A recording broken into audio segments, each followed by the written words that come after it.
There is this incredibly frustrating experience that, well, I think we basically all share at some point. Oh, absolutely. You have a goal, right? Like a super clear, undeniable goal. Maybe it's um, getting healthy or starting a business or maybe just finally writing that book you've been talking about. Or finding a stable relationship, yeah. Exactly. The path is right there in front of you. The weather is clear.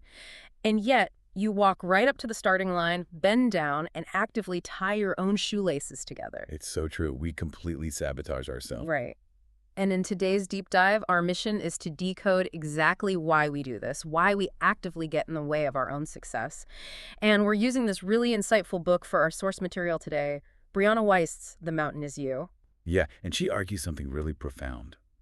That we do this not because we're broken, but because our subconscious is desperately trying to solve a problem we haven't even acknowledged yet. Which is just wild to think about. It is.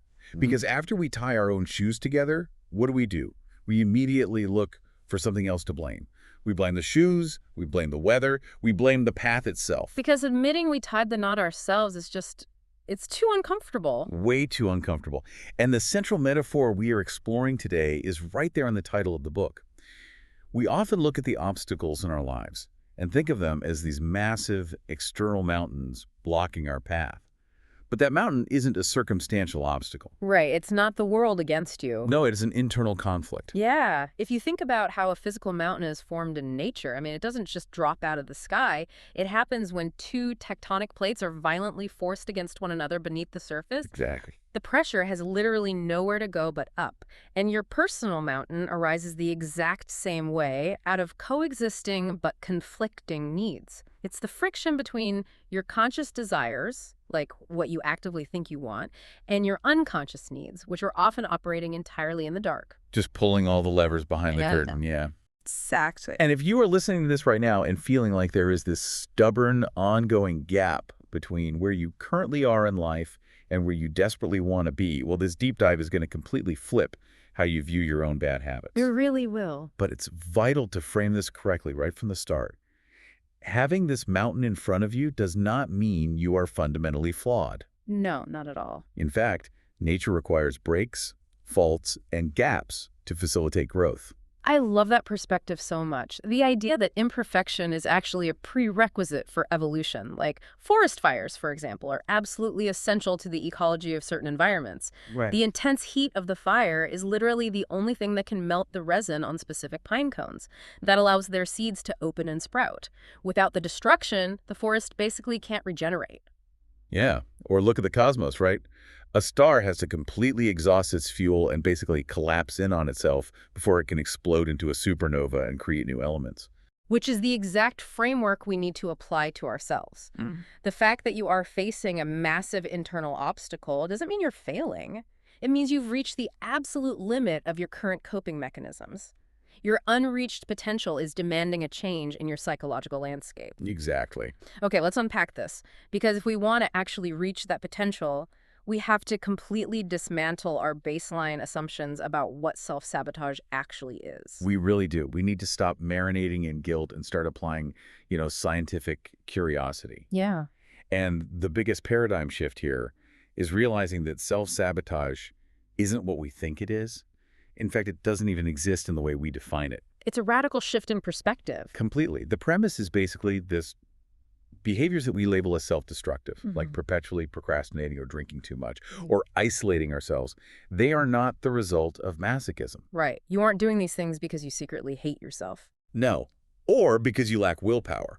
You are doing them because your subconscious has intelligently designed these behaviors to fulfill an unmet need or to avoid an unprocessed emotion. It is a protective mechanism. Okay, so is self-sabotage basically the brain's safe mode? Like, you know how a computer shuts down its high-level complex functions to protect the hard drive from completely crashing when it senses a massive threat? That is a brilliant way to conceptualize it, yeah. Yeah. Your brain is prioritizing immediate survival over long-term optimization. Wow. It refuses to consciously meet an innermost need because it simply doesn't believe you're capable of handling the emotional fallout. That makes so much sense. There was this really fascinating piece of psychological history regarding a young Carl Jung that illustrates this mechanism perfectly. Oh, right, the fainting story. Yeah. Long before he was a world-famous psychoanalyst, Jung was just a child who felt deeply alienated and Well, he just hated school. One day, he fell on the ground at school and hit his head.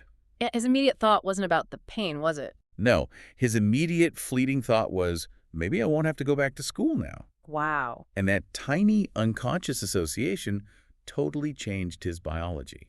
Shortly after that accident, Jung began experiencing these sporadic, totally uncontrollable fainting spells every time he was supposed to go to class. That is crazy. So his subconscious basically manufactured a physical neurosis as a substitute for his legitimate emotional suffering. Precisely. Because fainting was a socially acceptable way to escape the environment that was causing him so much distress. Like, he didn't have to face the difficult conversation of telling his parents he was miserable, and he didn't have to face the bullies at school. Right. His body essentially hijacked his nervous system to give him exactly what he needed, an exit strategy. Yes.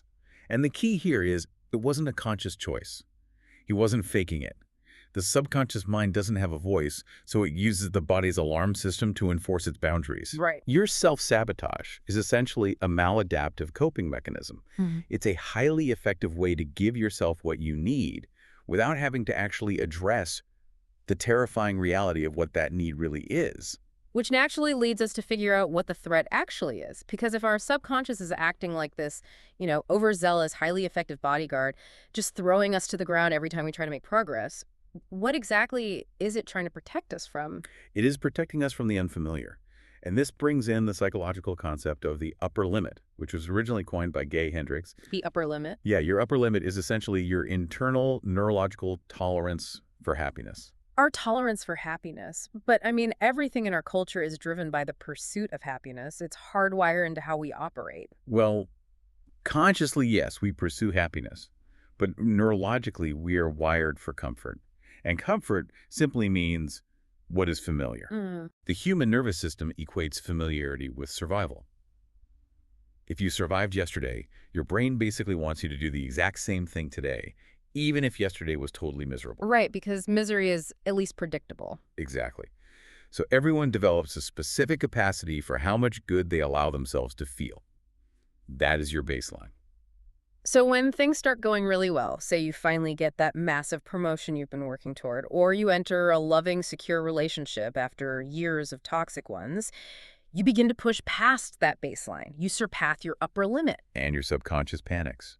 Joy is a highly vulnerable emotion. When you are happier than you have ever been, your brain interprets that unfamiliarity as a severe threat. It's like the lack of chaos feels like the calm before a storm. Yes, exactly. Right. So to regulate your nervous system and get you back to a feeling of safe familiarity, you unconsciously sabotage the situation. You pick a fight with your partner. Yeah. Or you show up late to the new job. You literally bring yourself back down to the baseline where you feel in control. Here's where it gets really interesting. Because the way we regain that control isn't always obvious. Let's look at how people become paralyzed by highly unlikely fears. Say a listener is absolutely terrified of being a passenger in a car. It's a debilitating fear. But based on this framework, they aren't actually scared of traffic, are they? No, they aren't. Irrational, highly unlikely fears are almost always safe placeholders for deeper, unprocessed trauma. Because a fake fear has an easy solution, just stay out of the car. Exactly. It lets the brain feel like it's actively solving a problem and keeping you safe without actually requiring you to do any deep emotional labor. Subconsciously, you know a catastrophic car crash is statistically unlikely. Therefore, it is a very safe thing to obsess over. It occupies your mental energy. Right, it keeps you busy. But the true fear is usually much deeper. The moving car is simply a physical representation of moving forward in life, or perhaps a profound fear of losing control since someone else is driving. But facing the real issue, like your passivity or your loss of power or your fear of the future, is entirely too intimidating. Way too intimidating. So your brain projects that terror onto a tangible, avoidable object, the car. So if you just try to force yourself to not be anxious in the car through sheer willpower, you're just trying to rip off a Band-Aid before you have a strategy to heal the actual wound underneath. You have to address the fear of losing control first. Exactly. And these invisible boundaries are heavily influenced by the negative associations we pick up, especially in childhood, right? Absolutely. We absorb belief systems long before we have critical thinking skills to actually evaluate them. If you grew up constantly hearing your parents say, oh, rich people are corrupt, or money is the root of all evil, your developing brain lock that in as a survival mechanism. To be loved and accepted by your family, you must not be rich. Right. So flash forward 20 years. You start a business, it gains traction, and you are on the verge of real financial success. You are hitting that upper limit. And suddenly you start making reckless financial decisions, or you completely ignore important client emails. You are actively dismantling your business so you don't cross that threshold and become the very thing you were taught to despise. You're basically protecting your own self-concept. You pull the plug to stay good. Because the subconscious wants to protect your identity without you realizing it. This is why self-sabotage rarely looks like intentional, cartoonish self-destruction. Right, it's not like in the movies. No, it usually dresses up in these very sneaky, socially acceptable disguises. And we need to dissect these disguises because they are incredibly revealing. They hide in plain sight. Let's start with one that a lot of people actually list on their resumes as a strength: perfectionism. Well, perfectionism is perhaps the most common disguise. We tend to think of it as a virtue, just having impeccably high standards. But psychologically, perfectionism isn't about wanting your work to be excellent. It is a highly effective shield against vulnerability. Because if you demand that your work must be absolutely flawless before anyone can see it, you've set an impossible parameter. And that impossible parameter gives you a permanent, built-in excuse to avoid the vulnerability of being judged. Precisely. You avoid the humiliation of being a beginner.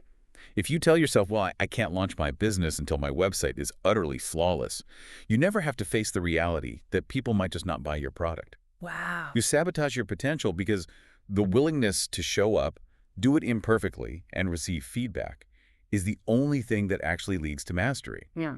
Perfectionism keeps you frozen at the starting line while feeling like you are running a marathon. Right. It's the illusion of effort without the risk of failure.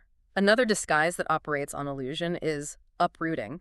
This one is so deceptive because it looks exactly like ambition. Yes. It's the habit of constantly changing jobs, moving to new cities every year, or jumping from one intense relationship to the next. Uprooting is a brilliant subconscious strategy because it provides the constant sensation of progress.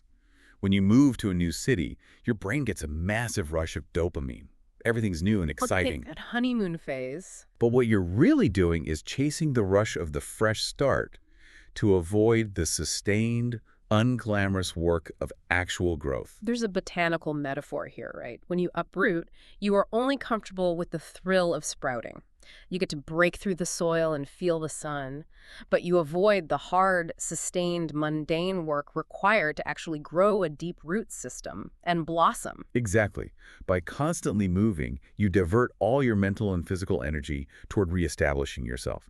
You have to find a new apartment, learn a new job, meet new people. All the logistics. Right. Your brain is so occupied with these logistical challenges that it never has to sit in silence and confront your actual internal emptiness. You're perpetually beginning new chapters, so you never have to read the whole book. You never have to confront the internal conflict because you're already packing your bags. And speaking of physical spaces, let's talk about disorganization. Just leaving your physical space, your house, your desk, your car, in total perpetual chaos. Well, our physical environments are usually mirrors of our internal states. Yeah. We leave our spaces messy because it creates a permanent low-level distraction. Yeah. If your desk is a total disaster, you always have a valid excuse not to sit down and write that challenging proposal. It's an unconscious avoidance strategy. Like when our space is perfectly organized, we get this uneasy feeling. The excuses are gone. There's nothing left to do but face the work or, face ourselves. Exactly. So we create physical chaos to prevent internal focus. But let me push back on this a bit because there's one disguise that seems almost universally praised. What about being busy? Busyness. Right. In our modern culture, being slammed with work, having back-to-back meetings, sleeping 4 hours a night, that is seen as the ultimate badge of honor. How on earth is being highly productive a form of self-sabotage? What's fascinating here is the distinction between activity and productivity. Nobody is busy in that frantic, overwhelming way unless they are unconsciously choosing to be. Really? Yes, constant busyness is the ultimate numbing agent. People who are perpetually busy are essentially running from themselves. Because the busyness spikes their cortisol? Like it literally keeps them in a state of fight or flight so they don't have to feel anything else? Exactly. When you overwhelm your schedule, Your body is forced to focus entirely on immediate survival. Getting to the next meeting, answering the next 100 emails. Yeah. It completely numbs you to any deeper emotional distress or existential anxiety. Furthermore, being constantly busy communicates an untouchable level of importance to the outside world. Oh, that is so true. It gives you a socially impenetrable excuse to avoid difficult conversations, emotional intimacy, or deep self-reflection. Like, oh, I'd love to work on my marriage, but I'm just too busy. Wow. It's an armor made of calendar invites. So, True productivity isn't about doing 100 things. It's about getting comfortable with the quiet routine of focusing on just your top few most important tasks. right. But if we strip away all these armors, the perfectionism, the constant moving, the frantic busyness, we're basically left staring at the raw, unfiltered truth of our lives. And that transition is painful. Yeah. If you want to actually break this cycle, you have to go through the crucible of change. You have to reach a breaking point. Yes. And this requires us to fundamentally redefine what rock bottom actually means. We usually view rock bottom as a string of really bad luck or losing a job or a bad breakup. Like losing everything. Right. But rock bottom isn't a circumstance. It is a profound internal reckoning. It happens when your coping mechanisms finally stop working and you can no longer hide from your own emotional reality. There is a really visceral quote from the writer Adeji Awosika describing his own breaking point. He says, "You must find the purest form of being fed up. Make it hurt." I literally screamed, I'm not going to live like this anymore. That is what rock bottom is. It's not necessarily about losing everything. It's the singular definitive moment you make a declaration, I will never allow myself to feel this way again. And the defining characteristic of that moment is that assigning fault becomes totally irrelevant. Yeah, the blame game stops. Exactly. You stop mulling over who wronged you, how your parents failed you, or how unfair the economy is. Even if those things are true, they are no longer useful. You assume radical accountability for your own existence. Right. To get out of the denial that keeps you stuck, you have to get a clear, unflinching picture of the problem. You literally sit down with a piece of paper and write down everything you are deeply unhappy with. Every single debt, every insecurity, every toxic dynamic. Because the vague, lingering anxiety in the back of your mind is what keeps you paralyzed. When you put it on paper, it becomes a finite list of problems to solve. Yes. But here's the brutal paradox of this change. If you actually want to overcome your self-sabotage, you have to mourn your younger self. The new life you want is going to cost you your old one. That is perhaps the most difficult psychological hurdle. Putting an end to self-sabotage means your daily reality will drastically change. Yeah. It will cost you your old comfort zones. It will cost you the familiar feeling of being the victim of your circumstances. And honestly, most painfully, it will likely cost you relationships. Because some of your friends or family members are deeply attached to the version of you that was struggling. Yep. Like they bonded with you over mutual complaining, or maybe they just liked feeling superior to you when you were always in crisis. Precisely. When you stop playing small, you disrupt their ecosystem too. Yeah. You have to release the person who got you this far and the environment that supported them because they are simply no longer equipped to carry you onward into your potential. So what does this all mean? We can't just trim the dead leaves off the branches and expect a completely new tree. It goes back to that forest fire analogy. You have to let the old canopy burn down.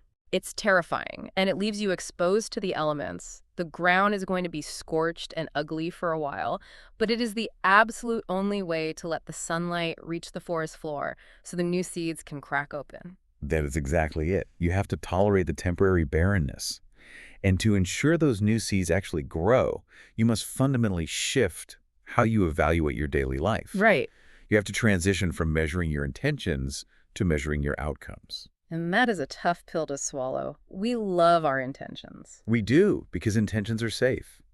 When you are trapped in a cycle of sabotage, you treat your well-articulated excuses as if they are actual accomplishments. Oh, man. You pat yourself on the back for wanting to go to the gym or researching how to start a business for the 5th year in a row. As if research is the same as launching. Exactly. But the psychological reality is that there is no measure of intent. You either executed the action or you did not. You have to stop accepting your own elaborate justifications and start quantifying your days by the actual productive things you accomplished, no matter how microscopically small they are. Stop measuring the intent, measure the outcome. Yeah. Did I write the page, yes or no? Did I make the phone call, yes or no? Exactly. Okay, let's bring this all together. The ultimate lesson from decoding all of this is that the mountain standing in front of you, that insurmountable obstacle you keep failing to climb, is just a mirror. It is reflecting the conflict inside of you. Yeah. By identifying what your subconscious is actually crying out for, by recognizing your neurological upper limits for happiness, and by taking radical, unflinching accountability, you don't actually master the mountain. You master yourself. And if we connect this to the bigger picture, this entire framework is a highly practical tool for your daily life. Think about how you can apply this tomorrow. Right. The next time you sit down to start a major meaningful project or you enter a really promising healthy relationship, you're going to feel a sudden wave of resistance. Oh, for sure. You will feel the urge to procrastinate, to pick a fight, to reorganize your kitchen, or to just run away. When that happens, don't try to violently force your way through it, and definitely don't flee. What do you do? Pause. Yeah. Recognize that resistance for exactly what it is. It's your nervous system trying to keep you in a safe, familiar baseline. See the mechanical process working in your brain, acknowledge it, and then gently but firmly step forward anyway. Because every time you take that step, despite the alarm bells, you are expanding your capacity for a better life. Which leaves us with a final, slightly provocative thought to chew on. I like the sound of that. If self-sabotage isn't an enemy trying to destroy you, but really just a misguided, highly effective inner protector trying to keep you safe from the terrifying unknown, what would happen if, instead of fighting it, we actively started thanking our bad habits? Oh, wow. What if, the next time you feel the powerful urge to derail your own progress, you just paused, took a breath, and said, I see you're trying to protect me from getting hurt, but I've got it from here. Could befriending our inner saboteur, acknowledging its biological intent before politely dismissing it, be the ultimate hack to taking our power back? That's a fascinating reframe. It's definitely something to think about next time you catch yourself reaching for your own shoelaces at the starting line.